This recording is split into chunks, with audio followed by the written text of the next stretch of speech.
So I'm going to describe briefly an interactive simulation for an isothermal plug flow reactor that has recycle. It's a first order reaction in the plug flow reactor. I present a snapshot of the simulation where we can change the recycle ratio, the reactor volume, and then we have to solve this by iteration. And so the idea is that we have a recycle ratio, and this recycle ratio is the volumetric flow rate in the recycle stream, this one here, divided by the volumetric flow rate on the inlet stream to the system here. In order to solve this, we use an iteration procedure. The idea is to solve the differential equation, and maybe the easiest thing to do is first let me write down important just mass balance. The volumetric flow rate times the concentration, that's the values here, are due to the fact we're adding up the inlet volumetric flow rate to the system and the inlet concentration, and then the volumetric flow rate in the recycle stream times the concentration in the recycle stream, which is also the final concentration, which in this case is 0.010. And so this reduces to C0 multiplied by the recycle ratio plus 1 is equal to Ci plus the recycle ratio. And so this is known, for example, it's 0.185, and the recycle ratio we set up here, in this case it's 1. We're going to calculate by solving a differential equation. So essentially what we're doing is assuming constant volumetric flow rate through the reactor, change in concentration reactant with respect to cumulative volume down the reactor. So first order reaction where C is the concentration of reactant.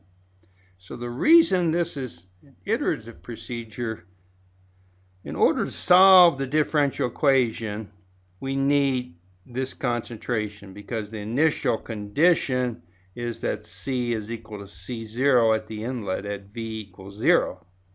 But in order to calculate this C0, we need Ci, which of course we do know, but we need the outlet concentration from the reactor, which is from solving the differential equation.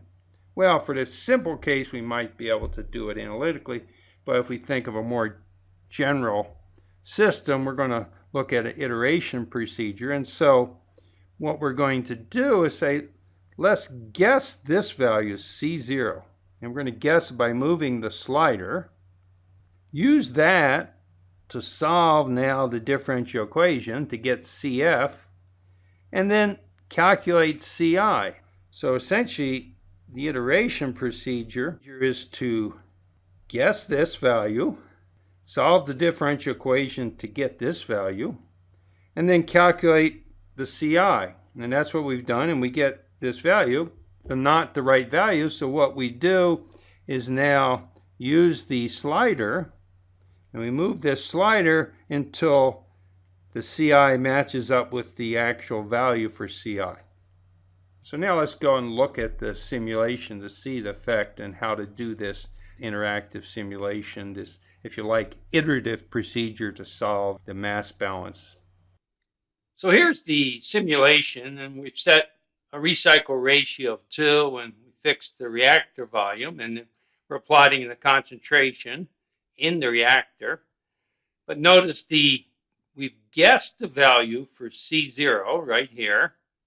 We've guessed the value and then calculated what the inlet concentration would be in order to give us that value of C0, but it's not our actual inlet concentration, which is represented by the green dot in the green circle. So if I change the C0 value, and I'm careful, I can get to a C0 value that now yields the correct inlet concentration. So this is the solution to the recycle reactor.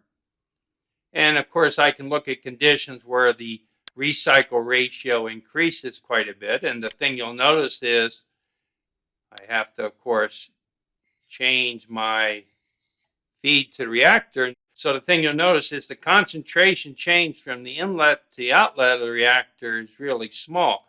We've diluted the inlet concentration quite a bit because of the large recycle ratio.